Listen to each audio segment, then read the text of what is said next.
The courtroom breathed in a hush, the kind of stillness that made every footstep echo like a warning. Judge Andrew Napolitano sat poised behind the bench, glasses lowered, reviewing the morning docket with the steady patience of a man who had seen every shade of human behavior. Then the door swung open with a sharp, careless shove. A teenage girl strutted in, gum popping, phone glowing in her hand as if the world outside the screen barely mattered.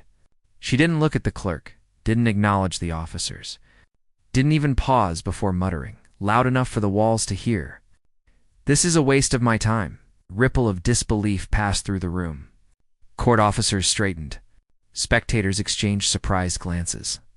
Judge Napolitano lifted his eyes slowly, not with anger, but with an unnervingly calm curiosity. His voice cut through the silence like a clean blade. "Young lady, did you just say that to a court of law?" She shrugged, rolling her eyes with the kind of practiced defiance that had carried her through many doors, but never this one. "I don't care who you are." The words dropped like stones in water, sending shock waves outward. For a moment, no one moved. The judge's expression didn't change, yet something in the air tightened. As if the room itself understood a line had been crossed. What she had challenged wasn't authority, it was the dignity of the space. And what she said next would make the entire courtroom freeze in shock. What brought her into this courtroom? Wasn't the kind of crime that would normally draw an audience. It started with a minor traffic violation, nothing more than a speeding ticket. The sort of mistake nearly any teenager could make, but instead of accepting responsibility, she had lashed out at the officer, filmed the encounter, and posted it online with mocking captions that spread far beyond her circle of friends. By the time the hearing rolled around, half the town had seen the video. What should have been a simple administrative matter had transformed into a test of boundaries, a question of what happens when youthful defiance collides with a system built on order and respect. People filled the benches not because of the ticket, but because they recognized the pattern. A generation raised on instant validation was increasingly bringing their online personas into real-life sarcasm, replacing sincerity. Impulse overriding reflection, performance overshadowing accountability. Her case felt symbolic, a mirror held up to a cultural shift where authority was dismissed with a swipe. Consequences felt negotiable. Some came to see whether the judge would tolerate it. Others came hoping he wouldn't. Judge Napolitano, known for his fairness and philosophical clarity, represented the opposite pole of her worldview. He believed justice was a dialogue built on dignity, that the courtroom was a place where truth held weight and behavior mattered. She believed rules bent for anyone bold enough to challenge them. In many ways, she wasn't just standing before a judge, she was stepping into a collision between generations of values and identities. Every spectator understood that what happened in the next moments would ripple outward. This wasn't about a teenage girl and a ticket anymore. It was about whether humility could rise above bravado, whether accountability still had a place in a culture leaning toward entitlement. As she stood defiantly in front of the bench, the air tightened with expectation. And the next few minutes would determine whether she walked out humbled or in deeper trouble than she ever imagined. Long before she stepped into Judge Napolitano's courtroom, the teenager had been shaped by a world that rewarded defiance more than discipline. She wasn't dangerous, malicious, or cruel, just swept up in the currents of a culture that measured worth in reactions, likes and fleeting bursts of digital applause. From middle school on, she learned that the quickest way to be noticed was to be loud. Sarcasm made people laugh. Snapping back made her seem bold. And whenever an adult tried to correct her, her friends rallied online, praising her for standing up for herself. Even when there was nothing noble about the stance she took, she grew up believing she was sharper than the rules meant to guide her. Teachers told her she was bright, but she twisted their praise into permission. If she could argue her way out of homework, why not argue her way out of anything? In her mind, consequences were for people who didn't know how to talk their way around them. Platforms only reinforced that belief. TikTok trends encouraged dramatics, urging teenagers to record everything, to turn ordinary moments into content and conflict into spectacle. Her friends hyped her up constantly. Clap back. Don't let anyone check you. Make it viral. It created a loop where performance substituted for maturity, where the glow of a screen felt more real than the structure of real life. So when she walked into the courtroom, she brought that persona with her. The gum, the phone, the exaggerated eye roll, these were props she had learned to wield. She wasn't entering a place of law in her mind. She was stepping onto a stage. Authority, to her, was not something to respect, but something to poke at, to challenge, and expose for an audience waiting behind her camera lens. She thought she understood how to control a scene because she had controlled so many online. What she didn't understand was the difference between attention and consequence. She had never been in a space where her words carried weight beyond entertainment, where silence could command her more effectively than applause. Her confidence wasn't evil, it was untested. Her arrogance wasn't intentional. It was inherited from a culture that prized quick comebacks over quiet reflection. And yet beneath all that bravado was the subtle irony she couldn't see. The very attitude she believed made her powerful was what set the stage for her downfall. For the first time in her young life, she was about to encounter someone who couldn't be swayed by mockery or intimidated by noise. Her practiced indifference wouldn't work here. In the courtroom she treated like a performance space would soon become something else. Entirely, yet little did she know the one person she underestimated was the one person who could teach her the lesson she needed most. She hadn't always been bold enough to roll her eyes at a judge, but the world she grew up in rewarded a different kind of courage, one built on spectacle rather than sincerity. From the moment she got her first phone, attention became her currency. Every compliment on a selfie, every laughing emoji on a snarky comment, every repost of her sharp tongue felt like a small victory that didn't require effort, only attitude.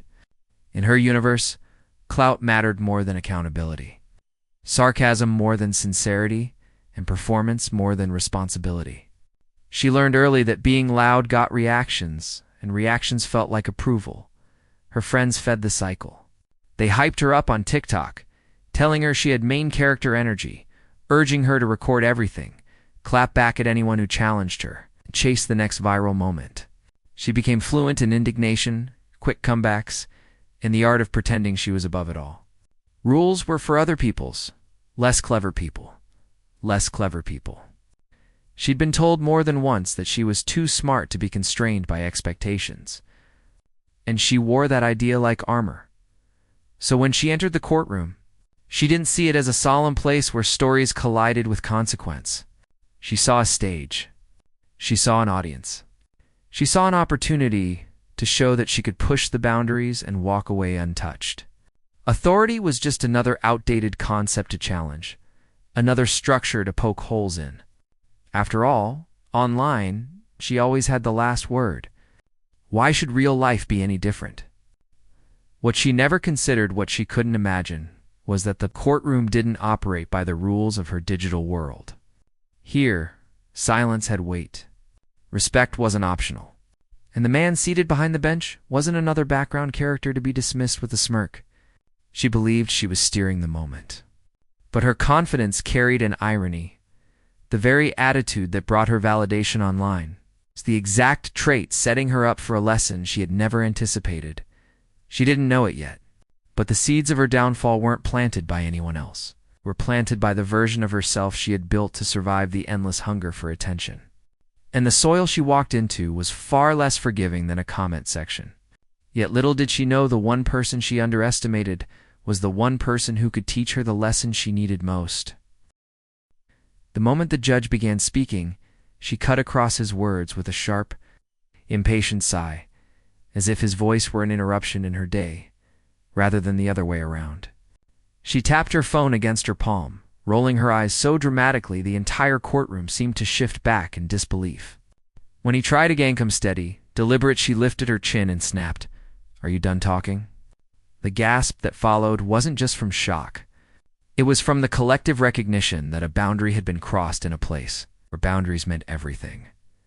Judge Napolitano didn't flinch. His posture remained composed, hands folded, gaze steady. There was no anger, no raised tone, only a patient restraint that felt heavier than any outburst could. It was the kind of composure that made the room lean in, waiting Wondering how a man so rooted in dignity would choose to meet such frivolous disrespect, she mistook his silence for weakness and pushed further, tossing out sarcasm meant to provoke. Believing she could wear down his authority with attitude alone, but every verbal jab she launched met the same unshakable calm. She dismissed the officer's account. He responded with clarity. She accused the court of wasting her time. He reminded her gently that responsibility didn't disappear because one chose to ignore it. The rhythm between them tightened her rising, chaotic defiance and his grounded, principled firmness. Around them, the spectators watched in suspended tension. Sensing the air thickening with something inevitable, what made the scene riveting wasn't just her rebellion, but the stark contrast of who she was confronting. He represented a lifetime of discipline. She represented a lifetime of never being told no in a way that truly mattered. Each exchange widened that gap, and still, he refused to let irritation cloud his judgment. He spoke with a tone so controlled, it almost hurt, because the restraint itself illuminated how far she had drifted from any sense of respect. Yet beneath his calm, something shifted, not anger resolve. A quiet, unmistakable shift in the weight of his words that signaled the conversation was nearing a line it could no longer circle around. The courtroom felt it like a change in temperature, a silent signal that the moment of reckoning was close. And then, with the same measured patience he'd carried from the start, Judge Napolitano leaned forward and delivered the line that changes everything. Judge Napolitano leaned forward, his hands resting lightly on the bench, eyes steady, voice calm but carrying the weight of decades in the law. "Young lady," he began, his tone neither harsh nor condescending, "can you explain to this court why you interrupted me, why you spoke with such disrespect?" The teen blinked rapidly, searching for a retort, but found none. Her tongue faltered, the rehearsed comebacks she had relied on evaporating under his steady gaze. Silence stretched through the courtroom, the kind that presses on the chest, making everyone acutely aware of every breath. Every spectator felt the shift. The room was no longer just a theater for her arrogance. It had become the stage for a lesson she could not avoid. He continued slowly, deliberately. "Do you realize the impact of your words, not just here, but in the world beyond this room? Every action carries weight. Every moment you dismiss responsibility echoes into the lives of others, shaping their perception of accountability, of respect, of truth." He paused, letting each word sink. "I have presided over cases where a single choice, an arrogant shrug, careless comment, truaned reputations, fractured families, destroyed futures, and I have seen how quickly those who refuse to listen, who believe themselves above consequence, fall into patterns they cannot escape." Her lips moved as if to speak, but her voice came out a whisper, shaky and unconvincing. Judge Napolitano's gaze never wavered. Dignity is not given. It is chosen.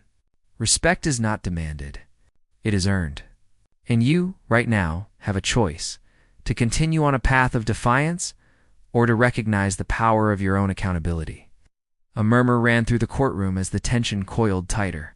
He outlined her consequences with precision: community service to understand responsibility in action, counseling to confront the patterns that fueled her arrogance, and a public apology to restore the respect she had so carelessly dismissed. Not punishment for punishment's sake, transformation for growth. A tangible bridge from defiance to understanding. She sank into the moment, shock widening her eyes. For the first time, she understood that she was not untouchable, that her actions had consequences reaching far beyond her self-perceived stage. Pride yielded to awareness. Fear mingled with humility. Accountability, a concept she had mocked, became visceral. The room exhaled collectively. Every spectator, every officer, every observer felt the gravity of the moment, the delicate balance between judgment and justice, authority and empathy. And yet, even as the sentence settled, even as her shoulders slumped in recognition of her newfound reality, the narrative was far from over. But the real shock wasn't the punishment. It was her reaction afterward, the moment the courtroom doors closed. The echoes of Judge Napolitano's words spilled into the digital world. Phones recorded, uploaded, and shared within minutes. Clips looping endlessly on social media feeds. Hashtags like hashtag respect matters, hashtag Judge Napolitano, and hashtag teen accountability trended nationwide, each post layering context, commentary, and reaction. Memes circulated, some humorous, others pointedly critical, all capturing the striking contrast between the teen's defiance and the judge's calm authority. Influencers weighed in, dissecting every pause, every inflection, and every choice of word, their commentary amplifying the narrative far beyond the physical courtroom. Debates ignited in comment sections and live streams. Some argued she had learned precisely what she needed, a necessary confrontation with reality that no amount of social media clout could replace. Others praised Judge Napolitano's composure, marveling at how a man could dismantle arrogance not with anger, but with measured reasoning, leaving no room for retaliation, yet delivering a lesson that resonated universally. Conversations turned reflective, questioning how society had normalized entitlement and dismissed accountability in younger generations. Communities began to respond in tangible ways. Schools hosted discussions, educators using the video as a teaching tool for responsibility and civic engagement. Neighborhood forums buzzed with dialogue about respect, authority, and the delicate balance between personal freedom and societal norms. People from diverse backgrounds, parents, students, legal professionals, activists found a common thread. Respect is a two-way street, and true authority derives from dignity, not intimidation. News outlets picked up the story, covering it with a blend of fascination and caution. National commentators analyzed the social dynamics at play. Legal analysts broke down the judge's methods, and opinion pieces debated generational attitudes toward authority. The courtroom encounter became more than a viral sensation. It crystallized as a cultural moment, a lens through which the public examined values, consequences, and the intersection of technology, behavior, and justice, even as new headlines circulated. The original video clips retained their power. Viewers replayed them, discussing nuances they had missed, debating whether the lesson was fair or harsh, and considering the broader implications for social conduct. In homes, classrooms, and online forums alike, the dialogue continued to ripple outward, a testament to the enduring impact of one precise, measured act of authority in the face of arrogance. What had begun as a routine hearing now held symbolic weight. It was a mirror reflecting the tensions between entitlement and responsibility, between youthful impulsiveness and deliberate wisdom. The conversation would persist, echoing long after the courtroom emptied, a lasting reminder that moments of accountability, when executed with patience and principle, could reshape both individual lives and the broader culture. The courtroom was empty, but the lesson lingered, echoing far beyond its walls. The teenage girl, once brimming with defiance and unchecked confidence, had begun to understand the consequences of her actions. The public apology she delivered later was not a performance for the cameras. It was a genuine recognition of how her attitude had impacted others, officers, the judge, and the community at large. Her defiance had been replaced with reflection, her arrogance softened by the clarity of accountability. She embraced the community service assigned to her, approaching each task with a newfound awareness. Simple acts, helping in local programs, engaging respectfully with peers, listening instead of reacting, became exercises in humility and responsibility. For the first time, she experienced the value of contributing meaningfully, the weight of words, and the significance of choices. The transformation was quiet but profound, a subtle reshaping of character that could never be erased. Judge Napolitano's impact became unmistakably clear. His lesson had not relied on fear or intimidation, nor on wielding authority as a weapon. Instead, he had demonstrated the power of wisdom, patience, and moral clarity. He showed that true justice does not merely punish. It illuminates, it guides, it inspires reflection and growth. In that moment, the courtroom became more than a place of lut, became a place of human education, a space where dignity and principle shaped the outcome as much as statutes ever could. The universal truth of the story resonates beyond one teenage girl, beyond one courtroom. Respect, dignity, and humility are not abstract ideals. They are the foundation of a functioning society. They are the measures by which we navigate conflicts, engage with authority, and relate to one another. Every individual at any age possesses the capacity to grow, to learn, to embrace accountability. Because sometimes the greatest justice is not measured by fines, sentences, or public censure. It is measured by the awakening it provokes, the reflection it inspires, and the transformation it initiates. The lesson of that day, delivered with patience, clarity, and unwavering principle, did not merely correct behavior, it changed a life. And in doing so, it reaffirmed a simple yet profound truth. The highest form of justice is the one that teaches us how to become better, more mindful and more compassionate human beings. Because sometimes the greatest justice is the lesson that changes a life. The story began with a moment of defiance. A teenage girl, confident in her own sense of entitlement, challenged authority in a courtroom, seemingly without consequence. Yet what unfolded was not a tale of punishment or revenge. It was a lesson in transformation. Through the calm, measured guidance of Judge Napolitano, she confronted the reality of accountability, the weight of her choices, and the value of respect. Her journey from arrogance to understanding became a powerful reminder that true justice is not about fear or domination, but about growth, dignity, and humanity. This moment resonates far beyond one courtroom. It is a call to each of us to reflect on our own actions, our own respect for the rules, and our engagement with those around us. It reminds us that integrity, humility, and accountability are not optional. They are the foundation of a functioning society. Every decision we make, every word we speak, carries significance. And every individual has the capacity to change, to learn, and to embrace the lessons life presents. If this story inspired you, if it reminded you of the power of accountability and dignity, join the community that believes in fairness, compassion, and responsibility. Engage with others who value justice, not as a tool of punishment, but as a means of growth. Like this video.